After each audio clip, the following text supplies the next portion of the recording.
and welcome to episode 112 of the Thinking LSAT podcast in Los Angeles. I'm Nathan Fox, and with me in Washington, D.C. is Ben Olson. How's it going, Ben? Good as always. Yeah? Yeah. We got exciting times here in Los Angeles because the World Series of baseball starts tonight. Oh, really? Yeah, the Dodgers versus the Astros. I do not follow sports whatsoever. It's going to be the hottest World Series game one ever because we're also having a heat wave in LA. It's going to be like over 100 degrees for game one tonight at Dodger Stadium. Okay. I will be tutoring the LSAT. Yeah. I will not be at the game. I did look at tickets and they were like $1,000. Wow. And that's just insane. Yeah. Now, where are you sitting if you pay $1,000? Oh, that was like the cheapest seat in the entire 60,000 seat stadium.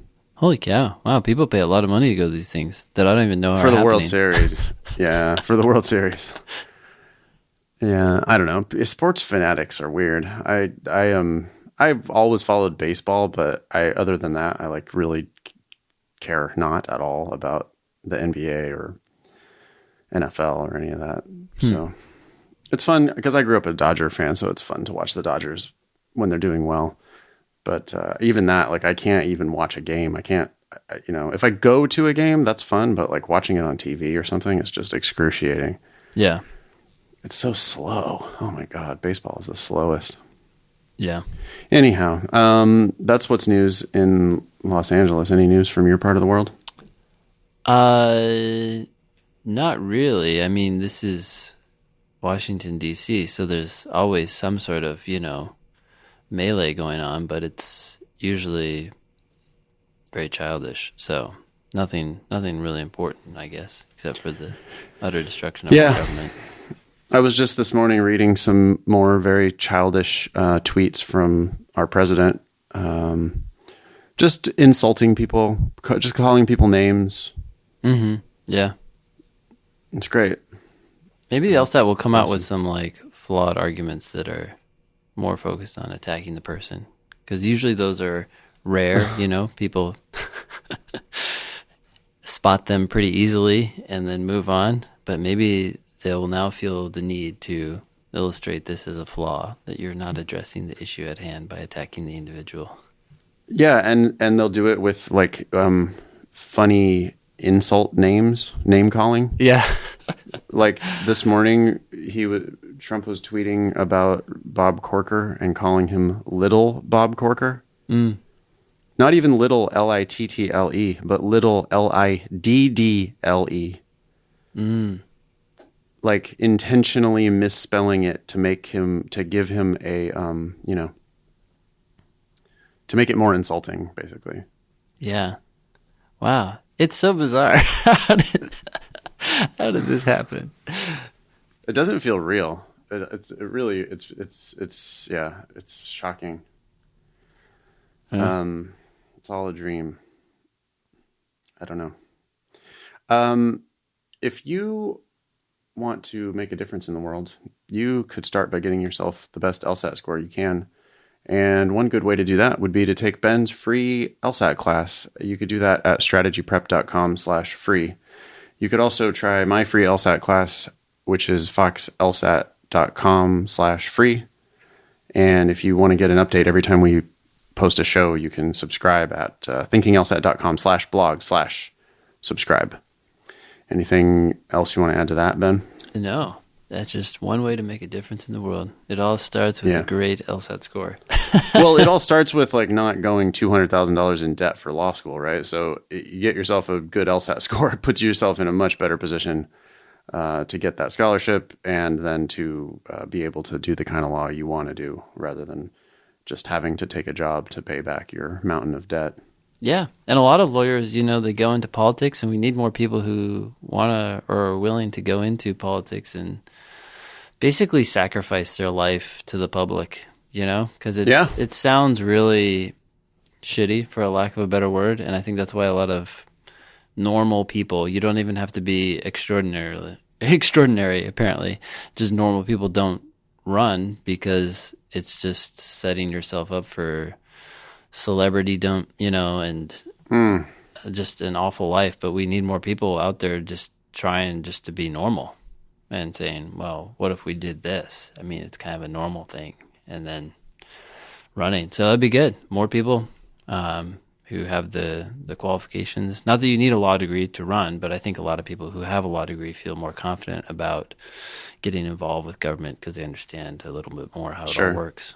So, sure. Of course, you don't even have to take the LSAT at all because you could just take the GRE and go to law school. We have two headlines: Washington University in St. Louis and Columbia Law. The latest schools to announce that they will accept the GRE for fall 2018 law school admissions. Yeah. Columbia, that's big. Yeah. Well, there's a ton of the top 14 now, right? Yeah. I don't remember the entire list, but a bunch of them, and surely more to come.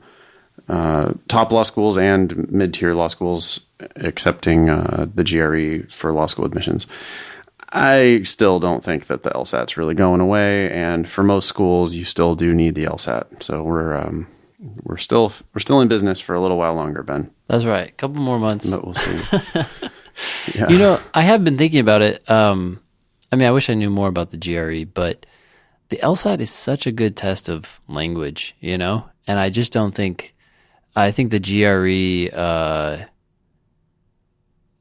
must test you in language to some degree, but I imagine just not as well. So I wonder if on some level this is still just not as great of a substitute. I mean, in some ways it doesn't matter. If you do really well in the GRE, then I think you're going to do well in law school, but it is sort of, I feel like the LSAT is very well tailored to a legal education in some ways because of the skills that they've explicitly tried to test, you know, and a lot. Yeah, absolutely.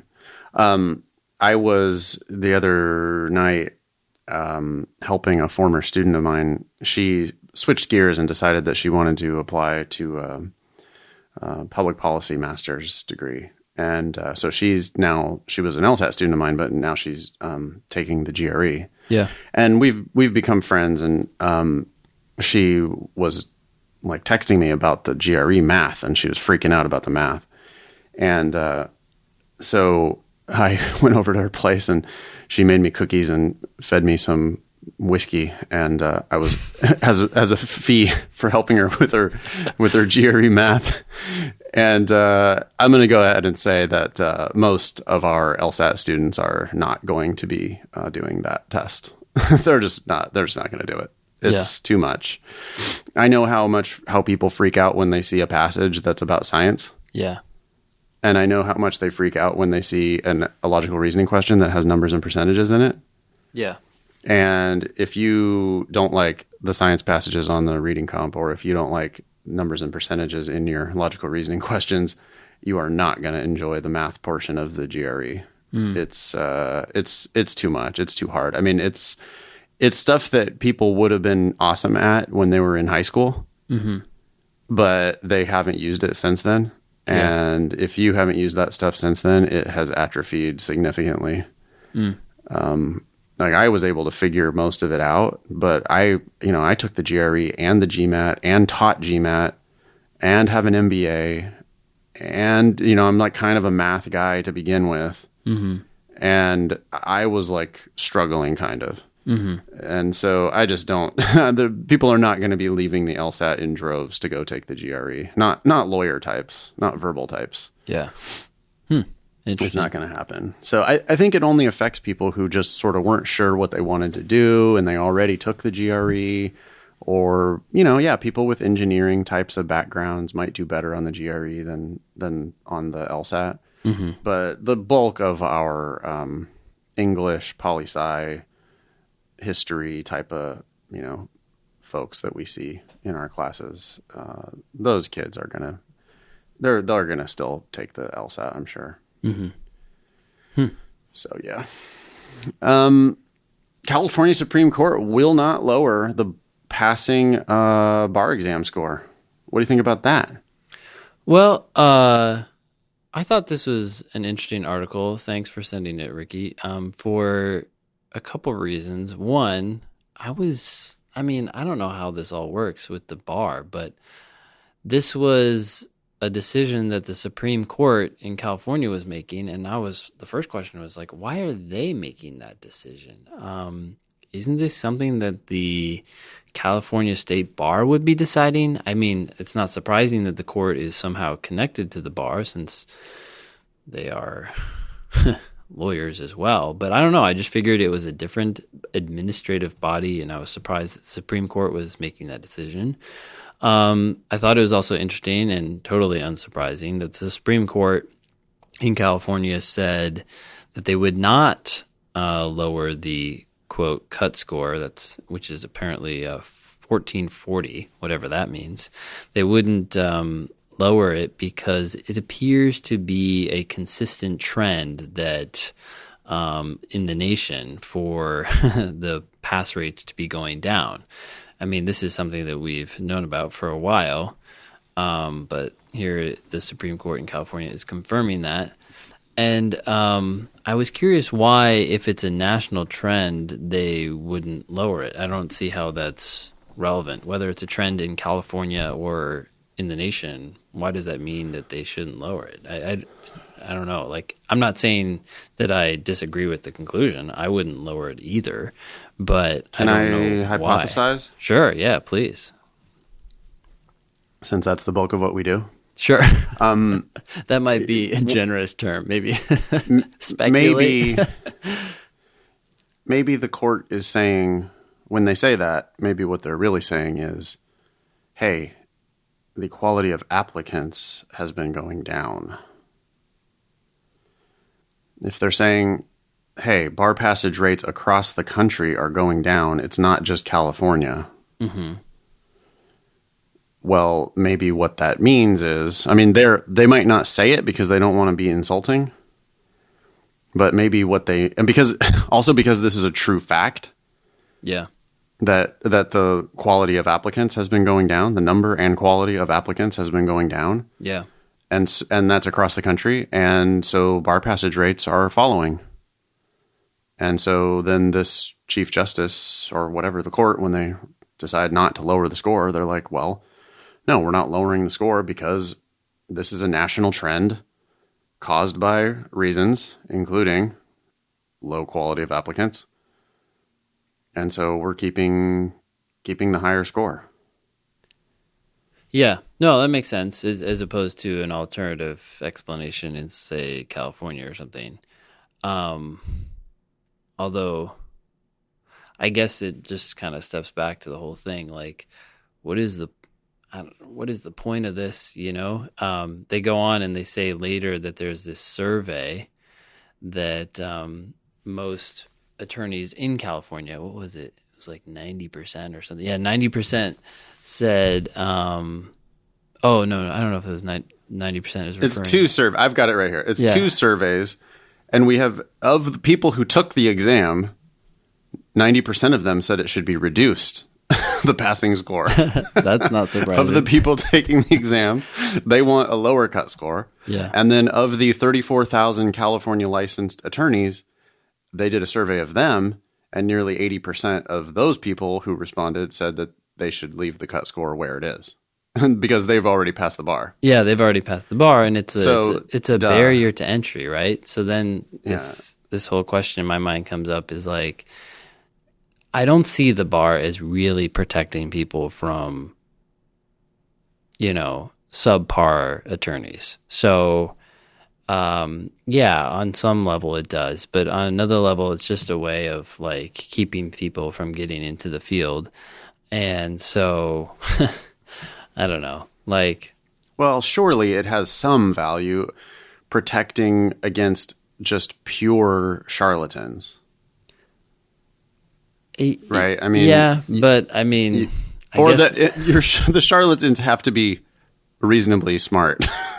They can't be super dumb, and they can't be zero prepared. I mean, you do have to work hard to like study this shit and be reasonably bright in order to pass the bar. True. I guess I feel like it's more just enacted to keep people out of the profession for economic reasons, not necessarily to protect. I don't think people really care about protecting clients from shady lawyers.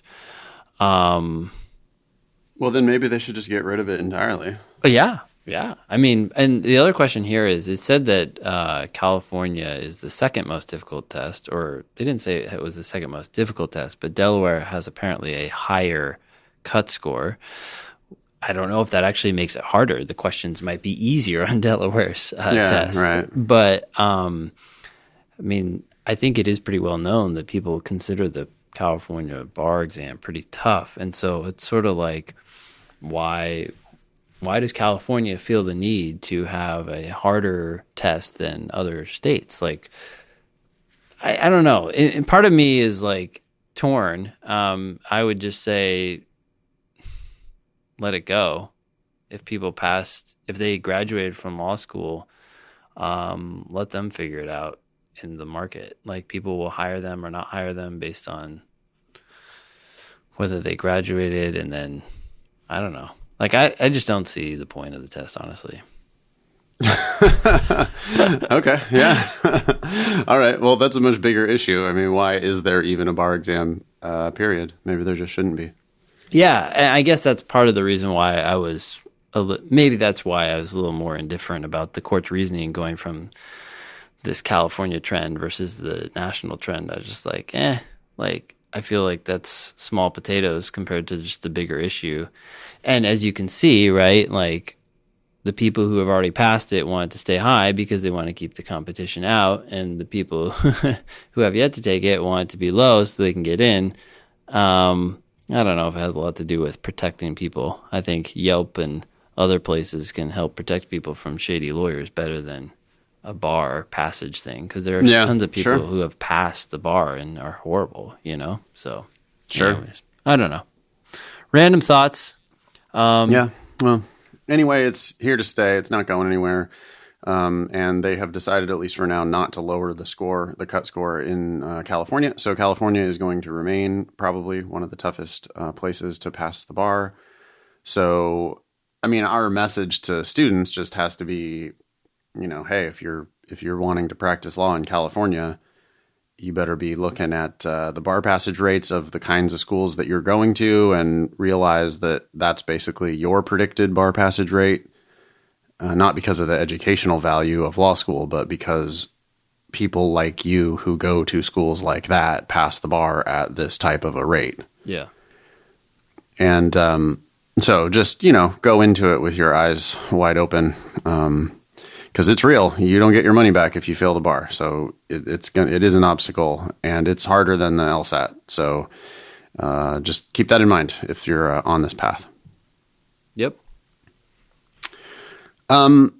This next thing I bumped to the top of our agenda. It was a comment that came in on our website. Did you happen to read this yet? I think I did. Okay. Yeah. It's very nice, but it's also disconcerting. Yeah. So here it is. This is a comment from our website. It's very kind, and it says, "You two are beast, bruh.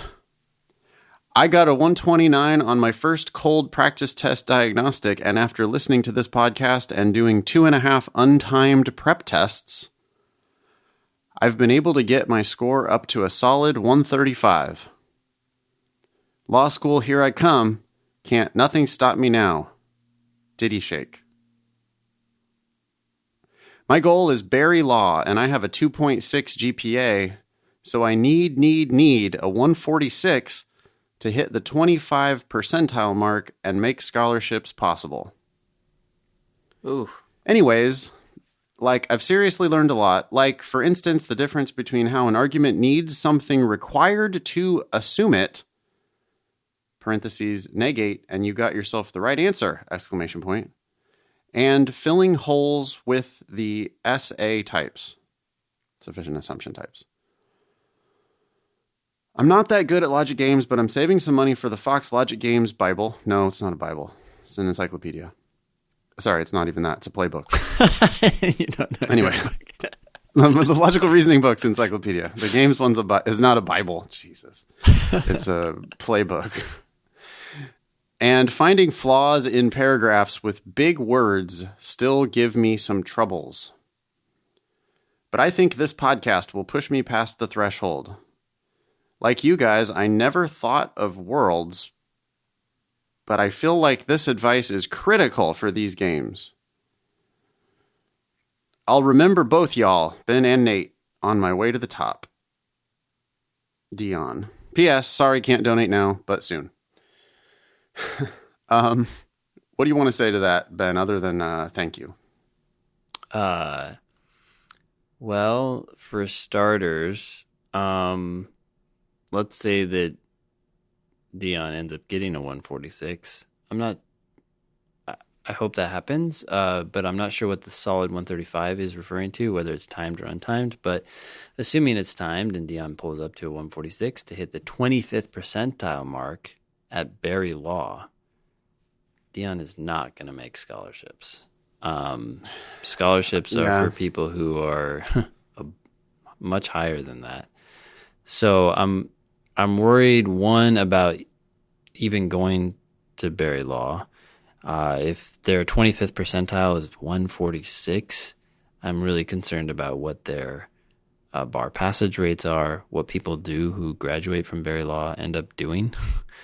And I don't think scholarships are even possible at this score range. So I don't know. It just doesn't sound like a viable plan. Yeah. I really appreciate the email and I appreciate the enthusiasm. But with a 2.6 undergraduate GPA, it is going to be really hard to get scholarships anywhere. Yeah. Where is Berry Law? Do we know anything about Berry Law? I do not know anything about Berry Law.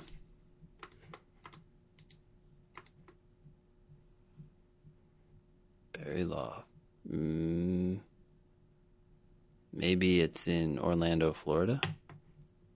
Oh, okay. Is it an ABA school? Do we have a 509? Let's see. Yes. So what's it say for GPA and LSAT ranges? Okay, so 25th percentile GPA is 2.62. So okay, we're right on that. Dion is right on that mark. Yep, and then the 25th percentile for LSAT is 146. The 75th is 151. Yeah, so Dion, you need a 152. Yeah. In order to start thinking about scholarships. What does it say, Ben? How many full rides are they giving, and how many 50% or more are they giving? Yeah, let's take a look. So full tuition, more than full tuition was 8 students. Full tuition was 4. So 12 students got full or more. Half to full was 149. So 150 about, or 160-ish or so, of the 750 or so students got half or more. Okay. So it's a little over, it's about 20%. And less than half tuition, actually 60% got less than half. So yeah, 80% of the students got something. They're discounting a lot because they have to. No one's going to pay full freight for this. What's the tuition? The tuition is $35,000. Okay, and does it have I guess it's got Florida bar passage rates on there somewhere? Yeah, where is that? Let's see. Oh yeah, here we go. Okay, there were 180. Oh yeah, okay, 180 people took it. And 112 people passed. That's a 62% bar passage rate. The state is 72. So they're 10% below the state average in terms of bar passage. Yeah. So this is one where this is exactly the one that I talk about that would potentially make me lose sleep at night. I worry that we might help Dion get a 146, which is just enough to get into Barry Law, and maybe they give him a 25% scholarship or something, or a 50% scholarship. Yeah. And then, so then they still are going to be able to take $60,000 off of him. And he's going to be basically paying tuition and rent for these other people who are getting the full rides at this school. I mean, we got people getting more than full rides here. Yeah. So, and then I'm going to worry about his ability to compete, and I'm going to worry in law school. And then, yeah, they're passing the bar at a 60% rate there. And so I'm worried about his ability to pass the bar exam. He's going to be like near the bottom of his class at Barry Law. Well, the bottom of the class at Barry Law doesn't pass the bar. Yeah. So I really worry about giving people the rope to hang themselves, like with the starting 129 or the 135, Dion is not getting into law school, and that's fine. But if he gets his way up to a 146, he might just barely get in. And then I'm really, really worried about him getting ripped off. Yeah. So, yeah, to take your sorry analogy. for the Go ahead. Yeah, go ahead. Well, I was just going to say, to take your analogy further, yeah, we're like, okay, yeah, then you loop it over here. Make sure you get a strong tree branch. I mean, it's just... It's horrible. You're jumping into the fire. Yeah, I am. As I would go back to our original, the original presumption of don't pay. Whatever you do, don't pay. Yep. As long as you don't pay, Dion, if you don't pay for law school, you're fine. But the second you start writing checks for law school, I think you're getting ripped off. Yeah, if you don't pay, painting with a broad brush. But if there were 10 of these people, 9 of them would be getting ripped off. No, it's a very good presumption, especially for these lower ranked law schools, because if you're not paying, then that means two things have happened. One, you're not paying, so if for some reason you fail to pass the bar, you aren't out all of that money, you're only out your time, which sucks, but hey, maybe it was a learning experience. Two, if you don't pay, then that means you've pushed your LSAT score up high enough that you have shown to yourself that you can figure out tough stuff, and that increases your likelihood of doing well in law school and doing well on the bar. But if you can't get yourself to that point, then what are your chances of doing that in law school and then doing that on the bar exam? Not as high, right? So it's like it really becomes not only a litmus test, but it also helps ensure your success. So, yeah, get a scholarship, and then we are all in favor. And by a scholarship, we mean full ride or almost full ride. I mean, just you don't need to pay tuition to a school like this. Yeah. You really shouldn't be paying tuition to a school like this. I mean, this is pretty clearly one of those schools that, we're not really a big fan of these guys even being in business, right? Yeah.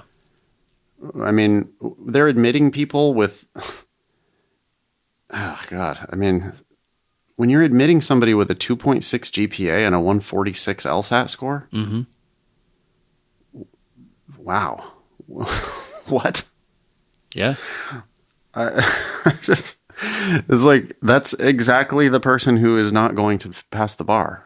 You wonder why the bar passage rates are low. Well, that's why. All right. Not being elitist. I'm not an elitist. I don't think I'm an elitist. I just don't want people to get ripped off. That's all. Here's one thing. I think that Dion's comment reveals a confusion about the 509 reports. In the grants and scholarships section, it tells you how many people got some sort of grant, right? So at this school, 82%, it looks like, got it, right? And then it says 75th percentile grant amount. and 25th percentile grant amount. And I think sometimes people are equating that with the 25th percentile LSAT and the 25th percentile GPA. No, this is of the people who got grants, the 25th percentile of those people got $5,000. And the 75th percentile here only got $18,000, which means there's a lot more left, which isn't surprising because there's only a few people who got full tuition. But the point here is you can't equate these two numbers. You have to remember that you have to be above the 25th percentile in LSAT and GPA to even get to the 25th percentile of the grant amount. Yeah, that's a very good point. Also, please don't get suckered in by these scholarships, aka discounts. I mean, they can give you a $15,000 scholarship and still rip you off mercilessly. Oh yeah, these people who are in the 75th percentile grant amount, they're the top group here. They're getting $18,000 on a $36,000 tuition. So okay, they're getting half. That means the school is still getting $18,000. That's a lot of money. Yeah, and what the hell are you getting for this $18,000? I mean, you're getting to sit in a room with 100 other people listening to some boring lectures. They're grading one exam at the end of the semester, and they're giving you a piece of paper at the end of 3 years of this. You know, you're not. You got to think about what you're actually purchasing. They're giving you wall art. Well, yeah. I mean, because it really is. It's a certification. It's a stamp, and you know this particular stamp comes from Barry Law. So Barry Law is willing to vouch for you. Mm-hmm. Well, so what? I mean, I don't know. What are you getting for your money here? I feel like a lot of times it's just a dream. You know, it's a fantasy. You're purchasing a very expensive, temporary fantasy of being a lawyer. Yeah. I don't know that, you know, it's not like this is automatically you're going to be successful in a lawyer career, legal career. Mm-hmm. Okay. Anyway, Dion, thank you very much for writing in. And, you know, we'd love to help as much as we possibly can, but you need to be thinking about a full ride, not a partial scholarship. If someone in your situation and when you're looking at a school like that, we really want you to go for free or we want you to not go at all. Yeah. Okay. Awesome. Next one. Yeah. Hi, guys. Please keep my name anonymous if you read this on the podcast, but I wanted to write the two of you to say thank you for the podcast, ! I didn't take either of your classes, self-studied, but your podcast has been so helpful. It really kept me in the right mindset, made me laugh, and gave me practical tips that helped me when my old strategies had me plateauing, especially in reading comp. I took my diagnostic in March and scored a 155. Yesterday, I got my September score, had to take the makeup test because the answer sheets from my test center were lost. Okay, interesting. And scored a 174. Holy cow. Wow. Awesome. I listened to your Last Thoughts podcast before each test, once the day before and once while getting ready the morning of. I took the 5-second pause at the start of each section and thought of you guys saying, I don't care about that girl. I already kicked her ass in the last 3 sections when I'd get stuck. Okay. I guess there was some particular individual this person was looking at. But thanks again and take care. Love it. Yeah. Thanks for the update. Congratulations on that 174. Yeah. Go somewhere awesome. Go get a scholarship. Fantastic. Love that. I love that she listened to the Last Thoughts podcast the day before and then again the next morning. I wonder if she went up to the girl after the test was over and said, hey, by the way, I just wanted to let you know that I don't care about you. I already kicked your ass in the last 3 sections. And that girl was like, okay. Yeah, this is great, man. 174, what is that? Yeah. That's like 90, that's the 99th percentile. So yeah, that is the 99th percentile. So that is better than 99 out of 100. That's impressive. Yeah. That's going to work out pretty well. And wow, that's almost a 20% 20-point improvement self-studying for like 6 months of self-studying. Yeah. March through September. It's pretty solid. Mm-hmm. Yeah, well, fantastic. Thanks for the update. Hi, Ben and Nathan. As an LSAT, well, we got a couple of these ones, Ben. We're going to have to dig into this issue here. Yeah. As an LSAT self-studier, a teacher in a low-income school district, and a human who deeply values justice, I am feeling more than, quote, slightly queasy from your episode 109 interview with Dr. Jared Maloff. While I appreciate the pushback you gave in your final questions and how you brought up the discrepancy that your students with approved accommodations make up 50% of your 175 plus scorers, I am disappointed that neither of you brought up the glaring problem that, due to cost, these testing services are only an option for affluent students. Okay, now that's not exactly true.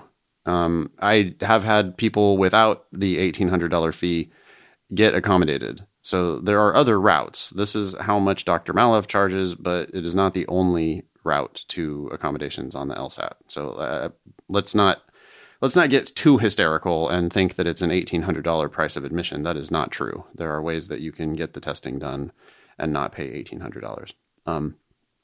But anyway, an $1,800 flat rate that may be partially covered by a PPO healthcare plan with a low deductible and definitely not covered by Mass Health or the Affordable Care Act is not a feasible cost for most individuals, and certainly not for young adults who, like many of my students' older siblings, are not supported by parents and actually send portions of their starter salary paychecks home to help support their families while paying off loans. Okay, so the plight of the, poor or middle class and the plight of the young working people. Yeah, we feel you. We understand. My second issue is that Maloff groups his patients into two categories: those who have been on an IEP and received accommodations before, and those who have never been tested but are struggling with the LSAT. And he says most of his patients fall into the latter category. He says most are the types of students who have always gotten good grades but been, quote, bad test takers and understand the material but cannot finish within the time, to which you said this sounds like most of your students at the beginning of LSAT studying. I taught special education for 2 years, and I'm in my third year teaching general education English, so I know what it takes for students to be referred for special education, tested by a licensed psychologist, and then end up qualifying for services. Students who received accommodations through school have a very strong case for also receiving accommodations on the LSAT. Genuine kudos to them for working around their disability and making it to law school. However, with the amount of testing and individualized instruction in K-12 and college, it's hard for me to believe that many, if any, students have gotten successfully through college and to the point where law school is a viable option without accommodations if they truly have a disability. This notion that people who can afford an $1,800 flat rate have undiagnosed learning disabilities seems even more questionable if you consider that most of these students probably have heavily involved parents and better educational opportunities than the average student. This adult testing for learning disabilities gives a disproportionate advantage to well-off white students when it is already far more likely for a white student to be diagnosed with a learning disability than a child of color. We have a quote here from a New York Times article. It says, "Black children face double jeopardy when it comes to succeeding in school. They are far more likely to be exposed to the gestational, environmental, and economic risk factors that often result in disabilities, yet Black children are less likely to be told they have disabilities and to be treated for them than otherwise similar white children." And we have a link to an opinion piece in the New York Times. We'll post that on our show notes. Even though I agree with you that this inequity is not the fault of either psychologists like Dr. Maloff or the students seeking his services, and that all parties are well-intentioned, this problem needs to be addressed more blatantly. Affluent white students with college-educated parents are already at such an advantage over truly disabled students and economically disadvantaged students, and this means of gaining LSAT accommodations is only adding to the injustice.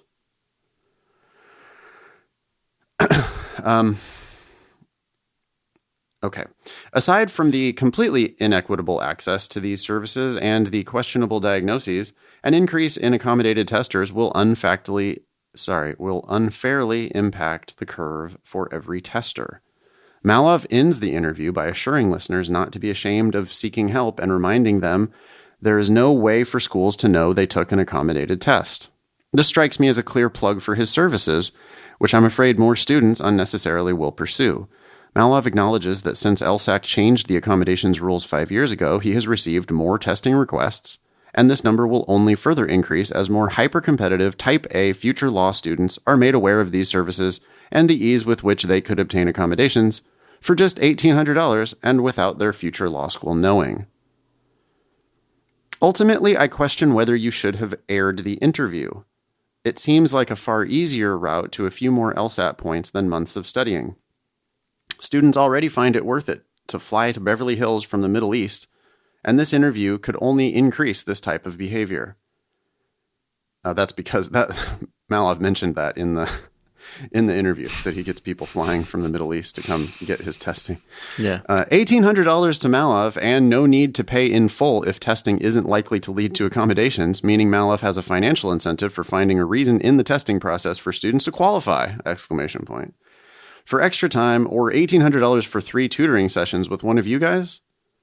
So many of your listeners send emails and questions that seem to be looking for a trick or the easy way out, and this sounds like the answer to that, as it is a lot easier and possibly cheaper than the persistent hard work and 35-minute sections you both recommend. Sorry for the wall of text. Lunch break over, so venting needs to wrap up. Thanks for reading, Molly.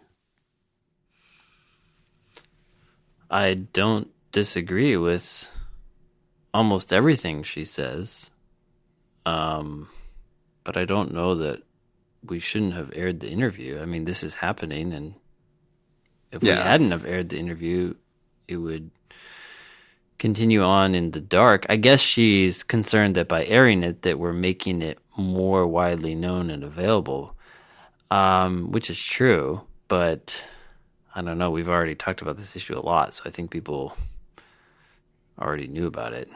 Yeah, I mean, and I understand. I mean, I totally, I agree. I agree with almost everything she said. I always have a moral issue when I think about accommodations and when I think about recommending people, go get tested. Oh, really? You mentioned you think you have ADD. Have you been tested? Why don't you get tested? It's a crazy advantage if you get the accommodations. It's a crazy advantage. Why don't you take advantage of that? Mm-hmm.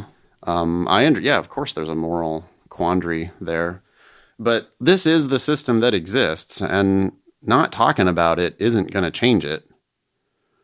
I feel like we're, we don't have that big of a platform, but at least we can talk about this stuff and genuinely engage with it and think about it. And the more we talk about it, the more people know about it, maybe the system will change. Yeah. I mean, you do have to remember where this came from, right? I mean, this came from probably very legitimate ADA lawsuits. Yeah. It's just that the result, unfortunately, is very susceptible to, the resulting system is very susceptible to people taking advantage of it. Yeah, I think of it like, that's a good point. I think of it kind of like due process. If I remember correctly, some federal employees a long time ago got fired, and they claimed that they were not given due process. So then all of a sudden the court said, all right, since you're a federal employee and you're working for the government, and I'm not sure if this is totally accurate, but this is the gist, you have to get due process. And so now it's like nearly impossible to fire federal employees, which I think contributes to our, no offense to all those federal employees out there, but a bloated government that has a bunch of people who don't have any incentive to work hard because you can't get fired. You just get tossed around. And that's exactly what's happening here. You have a system which tries to accommodate a particular wrong, and then it just makes it almost impossible for no one to be denied accommodations, because they're like, well, if that person needed to be accommodated, then just about everyone else has to be as well. And so now the definition of accommodation has expanded beyond what Molly is talking about here, and it's sort of any sort of learning difference. And to add insult to injury or icing on the cake, depending on how you look at it, law schools now have no clue that you got an accommodation, so you don't even have self-regulation, right? Before you had self-regulation because people would be weighing it. They'd say, I think I could really benefit from an accommodation, but I don't want this on my record. And so if you didn't think you'd benefit that much from the accommodation, then you'd go ahead and bite the bullet and take the test without it. Now, people who don't like the fact that your score report used to say that you got an accommodation when you got one, they would claim that was discrimination. I mean, well, I don't know what I think. It is. I mean, legally, that is now officially you are discriminating. The LSAC was told that they could not put the asterisk on the record anymore because it is discriminating if they do that. So I mean, that's the law. I understand, but I just question I feel like there's this ethos or this moral idea that discrimination is inherently wrong. And it's I don't know. I feel like it's also a very practical way of helping people self-regulate, right? All we're going to do is say that you got extra time. So, well, because now you got a kid who's already getting 168 on 35-minute timed practice tests. Yep. And is like, oh, but if I got accommodations, I'd probably get a 176. And it's not going to show up on my record at all. And yeah, I have $1,800. And yeah, there's no downside. When anyone ever asks me whether they should do it, I'm just like, if you think you have a chance of getting all that paperwork in, then do it. What? There's no reason and if you can sleep at night, yeah, morally, it's between you and God. Wow, Nathan, you brought in God to this discussion. I'm impressed. Yeah. If you feel okay with it, then there really is no downside. I mean, I wonder what the solution is. I sometimes think that if you're upset like Molly is, and I feel like, I totally understand what she's saying, and I agree with 98% of what she's saying, but the solution might be to fight fire with fire. Like, everyone listening should apply for accommodations. And just sort of you end up making the whole system meaningless. Yeah. But I'm trying to figure out what the solution is otherwise, because it just doesn't seem like, I don't know, it's a weird catch-22 that we're in. Yeah. I guess if everyone did, then of course you run into the situation where you're like, well, hey, there are certain cases where we all agree an accommodation should be granted. And of course then those get watered down. But I mean, the current system is strange too. As much as it was a challenge before, and people hated LSAT because they would apply for accommodations. And I remember before when people asked about it, they would say, hey, I think I can get accommodations. Should I apply? And I'd be like, look, if you haven't gotten it before, you're probably not going to get it. So don't waste your time. Put your head back in the book and focus on your 35-minute sections. Now it's the exact opposite advice, right? Is that what you told people before? I just remember people asking. I'd be like, look, they're going to say no probably unless you have. Yeah, it's really hard. They're going to deny you. They're not going to tell you why. You're going to have to file an appeal. It's going to be a big hassle. You're going to have to get lawyers and doctors and all kinds of shit. And, don't do it unless you're really serious about it. Yeah. And now it's like, hey, class, everybody, if you have any claim to possibly getting accommodated, you might want to think about these advantages that you can get. I like this next email. You want to read this next one? It's on the same topic. Sure. Nathan and Ben, I haven't listened to episode 110 yet, but I wanted to thank you for a thoroughly entertaining and frightening episode 109 on special accommodations. Entertaining and frightening. Yeah. That's an interesting combination. It's almost like a haunted house or something. Halloween. Yeah. Yeah. I thought you both did a commendable job of questioning the head of the Beverly Hills accommodations mill. All right. That's unnecessarily insulting, but we just follow it. We get the joke. Greg is just following the tradition of our president, right? Or the model. Yeah. You seem to approach the interviewee with a healthy balance of courtesy and skepticism. I personally sympathize with the need for testing accommodations in select cases. However, after the interview, I couldn't help but come to the conclusion that the vast majority of accommodations given for extra time are not appropriate. Yeah, I think we came to the same conclusion. When your guest said he didn't believe many people are trying to game the system, does he not understand that his clients are a bunch of aspiring future lawyers? Those are exactly the type of people who will almost always try to game the system. That is a really good point. I mean, especially because it's law school.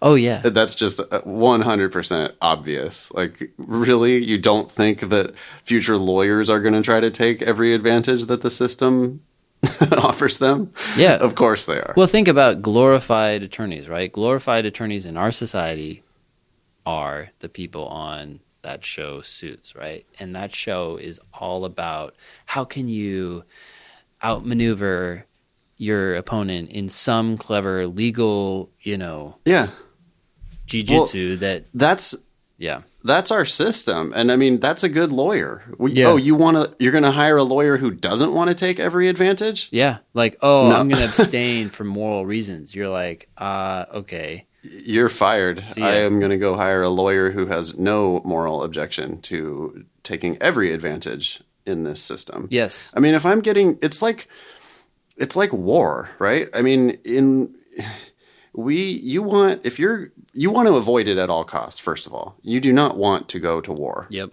You just don't want to do it. So you don't want to be hiring lawyers. You don't want to be involved in lawsuits. You just keep me out of a lawyer's office for the rest of my life, and I'll be very happy. I do not want to professionally talk to a lawyer ever again in my life. Yeah.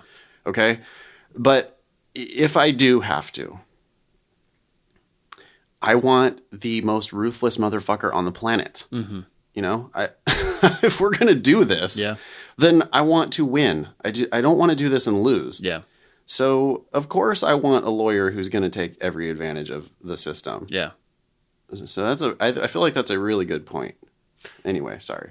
Greg continues. On the bright side, I was relieved that I wasn't listening to the Thinking MCAT podcast. And hearing the psychologist talk about helping a bunch of borderline applicants get admitted to medical school. Greg, you have a way of endearing friends. Let's continue. The idea of some probably guilty defendant going to jail because their ADHD lawyer didn't get an extra time accommodation from the judge before yelling objection probably doesn't do much harm. However, I really don't think anyone's comfortable with the idea of an ADHD surgeon and a tray of scalpels. Okay. This goes back to my point. Do we need the bar exam? No. Thanks again for the great podcast, Greg. Or us, yes. Thank you, Greg. Thanks for offending all of our listeners. That was interesting. Yeah. Yeah. So Greg says it's no big deal because it's only lawyers anyway, and who cares? Yeah. But he just doesn't. He hopes that doctors aren't getting accommodations for their tests because he doesn't want a surgeon who that would be really got interesting. accommodated for the MCAT. They have to be giving accommodations. So do they have this sort of problem as well? Does everyone have this problem? Yeah, I don't know. I don't know. We should go back to, and I'm sure we've said this a million times, but we are not experts on this issue at all, and we're kicking it around. We're talking about it. Please, let us talk about this as smart, genuinely interested people with no really particular expertise or knowledge of, even when Greg reaches this conclusion, I couldn't help but come to the conclusion that the vast majority of accommodations given for extra time are not appropriate. Well, Greg, you don't have any data to support that conclusion. I mean, intuitively, it makes sense that there would be a lot of people getting accommodations that maybe we don't, we wouldn't think are appropriate. But you don't know who's actually getting accommodated and who's not getting accommodated. And I don't think there's really any way to know. So please, audience, don't think we think we know a solution. We definitely don't know a solution. We're just talking about an interesting problem in our field. And we're very open to being educated about this topic. That's why we're talking about it. To be fair, though, I think part of the problem is that the field itself, and I could be totally wrong, but the field itself seems a little bit lost, right? Like when Dr. Maloff was talking about the different ways that he tests, and he said at one point, I'm not sure what other psychologists do in their testing. Yeah. I was like, oh, there's not a stand. It's not like everyone is in the know and they say, yeah, this is the way you figure it out. That kind of surprised me. It made me feel like this is still the Wild West. And in some ways, that's not surprising because it's psychology, right? Like, how much do we know about the mind? How much do we understand about learning differences? I kind of feel like everybody has some sort of learning difference, and we just compensate for them in different ways. And we also have learning strengths, right? And so then that's just the sum of our minds, and our minds have different strengths and weaknesses. I mean, they're freaking complicated. And so it's not surprising to me that you have a ton of variety in terms of our mental capacities in the way we think and how we solve problems.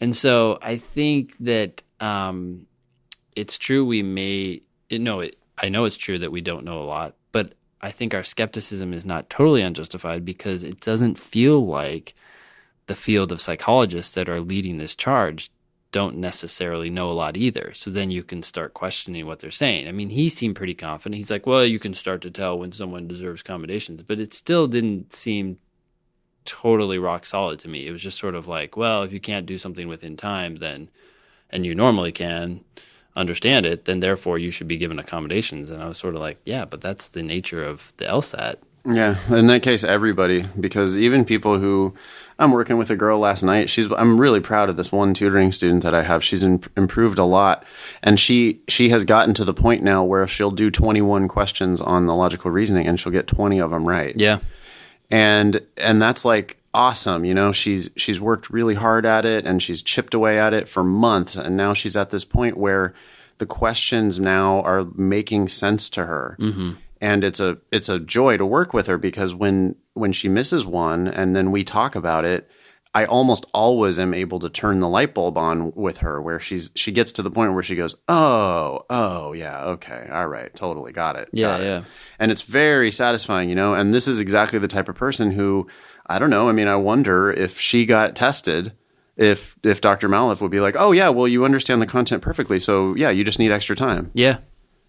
And if that's the case, then, well, we should just give everybody extra time, or we should just make the test untimed or something, because there's a lot of people who can figure it out if they don't have a time limitation.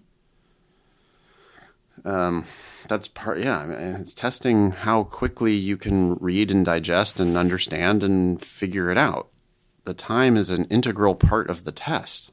Yeah. So I don't understand. I don't know. Yeah, okay. We're in the Wild West. I don't know. Anyway, I hope people are going to be hysterical. They're already hysterical about episode 109, but they're going to be even more hysterical now that we've aired some of this venting. Yeah. We're going to get hate mail on both sides. You can send that hate mail, by the way, to help@thinkinglsat.com. We read every email, and we try to respond to as many of them as we can. We'll put them on the show if we think they are interesting for everybody to talk about, but we do appreciate all of those emails we get. I thought you were going to say, you could send all that hate mail to Ben at strategyprep.com. To Ben, yeah. Oh, man. That's what I would have said to you. Yeah, I'm very interested in this issue. It's a fun problem to think about, and it just doesn't seem like we have an easy solution here. Yeah. Don't know. I hope we're not offending Dr. Maloff either. I mean, he's actually gonna, potentially be the one getting all the hate mail for this, but he struck me as a psychologist who believes in what he's doing and seems like he's really good at it. He's certainly a good advocate at getting people accommodated. So, if you think you have a case and you have $1,800, that's a good way to go. If this is a huge problem, I do not at all think that he is the problem. No, it's systemic. But the thing is, too, that I think it's very possible that everyone has some sort of learning difference. Not everyone, but, 80% of people have some sort of different way of learning or thinking. And then that might register on his test. And so therefore, when he's granting accommodations, it's something that does make sense.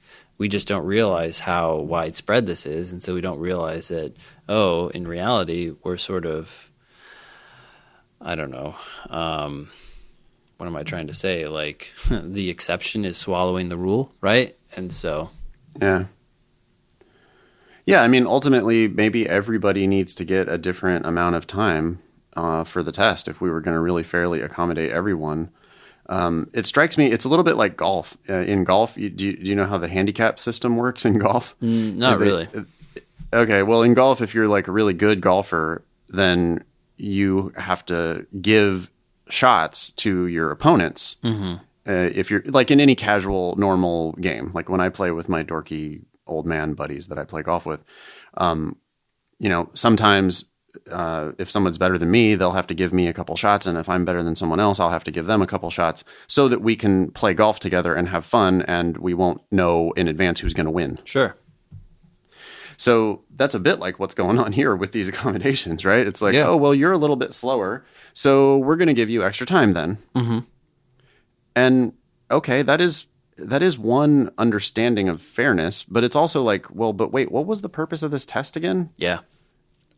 And I don't know. I have a buddy who's a high school administrator who's convinced that the solution to this issue is to just eliminate time on tests. Mm. Never have time. There should be no time restriction. Yeah. But the problem with that is that you're going to end up with too many people scoring perfectly. Yeah, I mean, you could try to make the test extraordinarily difficult, right? Because there certainly are cases where people sit on a question forever and they're convinced that it's B, but the answer is C. And you're like, well, no, your reasoning is wrong for this reason.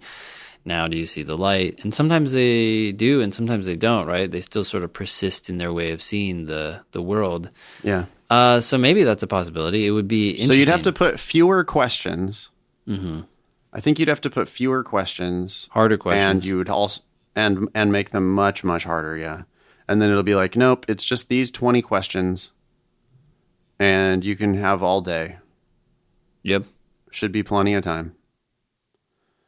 And, yeah, I mean, that's a solution, because then it's like, well, okay, here you go. You got unlimited time. We could even get some data on this. Put together... Oh, they don't like... Well, yeah... Anyways, you put together some... I'm hesitating because LSAT has these restrictions on, quote, creating tests. But you basically put together some hard questions and you say, go at it, and you see how that correlates with people's practice test scores. Yeah. In any case. Okay. Anyway, should we move on to a different topic? Yeah, sorry. Go for it. Okay. Oh. Or is it me? Sorry, I don't remember now. No, it's me. Okay. It says, subject, hardest RC book and other questions. Hi, Nathan and Ben. I've been an avid listener of the Thinking LSAT podcast since the summer when I took a cross-country road trip shortly after beginning to study for the LSAT. My boyfriend swears he can score a 160 from the amount of podcast listening alone. I began with more recent episodes, but have since been digging back as I continue to study for the December test. I fall into the category of students who initially scored highest in RC and then neglected RC during my studying so I could perfect games and improve LR since it is worth more points. My initial score without any prep was 154, and since late July, I have completed the two most recent books of 10, scoring between 161 and 173. Nice. Now that I'm consistently -0, -1 on games, I want to perfect reading comp. Right now, reading comp is my most inconsistent section. I have scored perfectly on RC on a few tests, but then there are tests where I get upwards of 7 to 9 wrong. I'm generally a strong reader, but need to work on building fluency with the hardest passages, particularly the passages about law. I'm hoping this book you mentioned in episode 63 will help me focus on the most difficult passages and begin to score 170 plus more consistently. All right, I hope so too. Yeah. Are there further tips you have about RC for those most difficult passages? Also, is there, and would you recommend, a similar book of the hardest LR questions? Since I have almost 2 months to study for December, which is more time than I took to study for September, I want to make sure that I am using this time purposefully and seeing growth, rather than just churning out more of the same scores. Do you think a few tutoring sessions would help push me to the next level? If so, do either of you still have fall availability? Thanks for all the tips. You guys are a guiding force for all the self-studiers out there and are amusing even for non-LSAT listeners like my boyfriend. Quote, "What would Ben and Nathan do?" has become a frequent joke since the road trip. Look forward to hearing about the book and hearing my September score. Thanks again, Molly.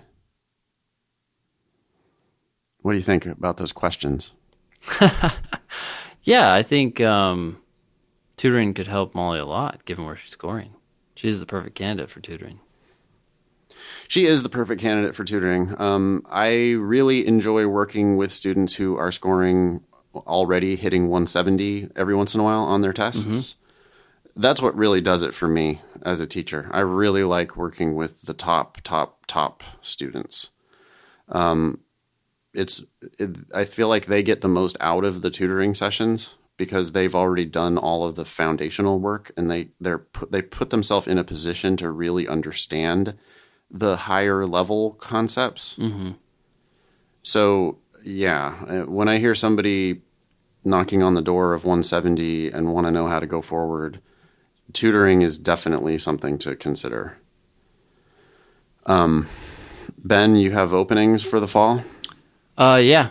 Since most people who want to do tutoring through the podcast are meeting on Skype and usually have the flexibility of meeting during the day, I can definitely make time then. Evenings are a little harder, but yeah, I can make availability during the day. So.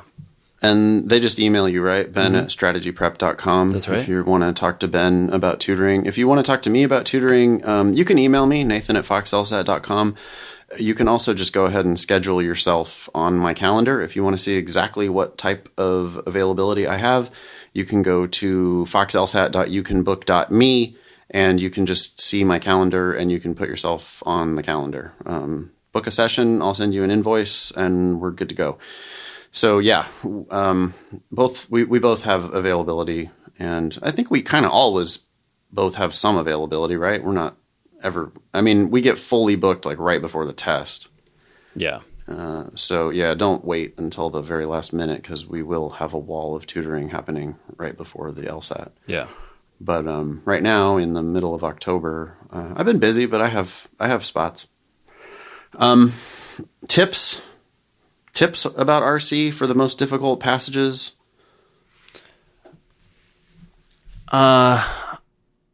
So I was just telling someone the other night that when they're reading a passage, if they really are fully engaged and they're really trying to understand what they're reading, and then they still get questions wrong, then it just means that they need to actually expand their reading comprehension, right? Like I do have people that are very engaged and they're trying to understand what's being said, but then when they restate what they think has been said, they're a little bit off, right? Like they kind of oversimplify something, or they turn a sentence that was really attributed to someone else into a sentence that sounds like it's now owned by the author. And so I feel like they're really trying to engage with the material, but they're still just not, like their capacity to read these dense passages still needs improvement. And so in those cases, I tell people, look, you're trying to understand everything. You're really trying to ask what the heck this author is trying to tell you. You're grappling with what they're saying. You finish the passage, you try to predict the main point, but your main point's a little bit off or something, or your understanding of individual parts of the passage are off.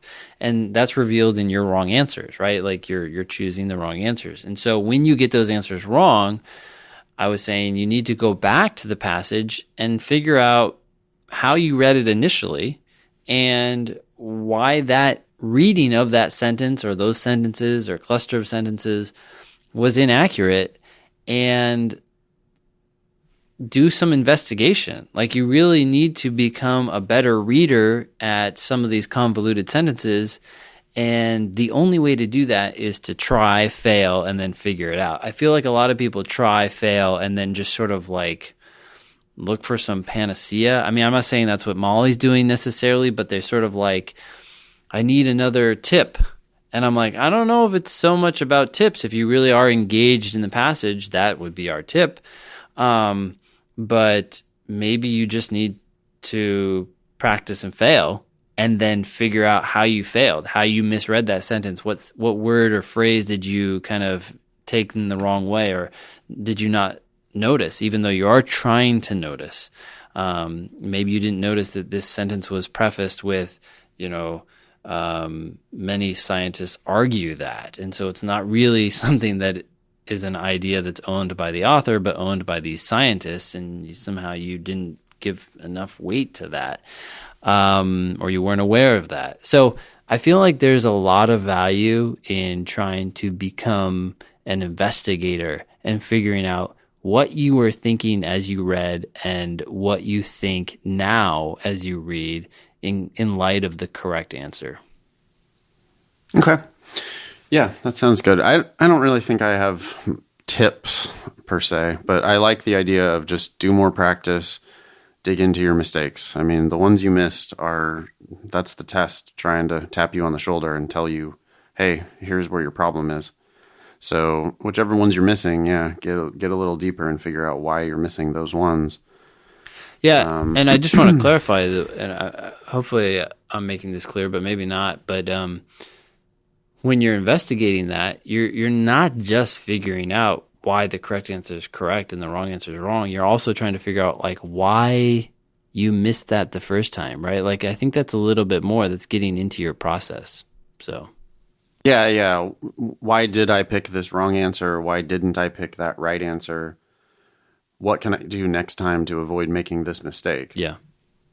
Right. And all that analysis, people don't usually go that deep. They usually just want to look, the answer key says D, so let me look at D.